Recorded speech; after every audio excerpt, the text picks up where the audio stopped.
देवतारी त्याला कोण मारी, हरिनामाचा जप करताना वारकऱ्याला हृदयविकाराचा झटका, अंत्यविधीची तयारी आणि पुन्हा हालचाल।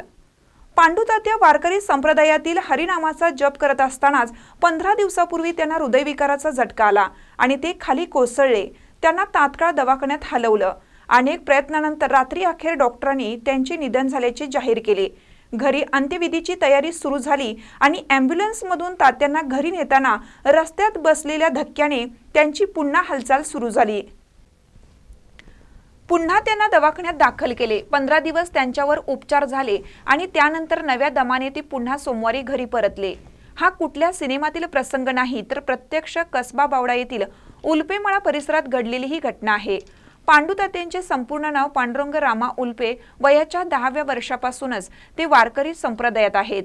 शेतमजूर म्हणून काम करताना आयुष्याच्या 65तेही ते हरिनामात तल्लीन होतात।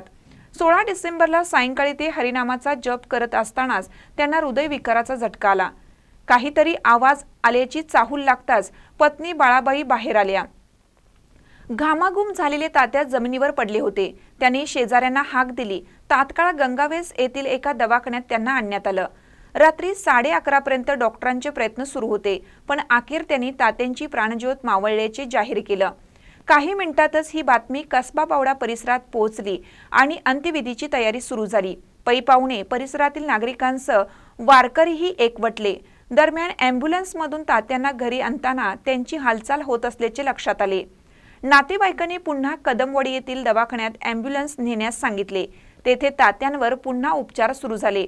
तात्यांचे शरीर हळूहळू उपचाराला प्रतिसाद देऊ लागले। तात्या शुद्धीवर आले आणि पुन्हा नव्या आत्मविश्वासाने स्वतःच्या पायावर उभे राहिले।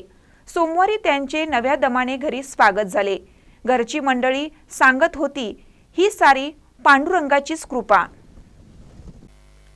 ताज्या बातम्यांसाठी महान करेला सबस्क्राइब करा आणि बेल आयकॉनला क्लिक करा।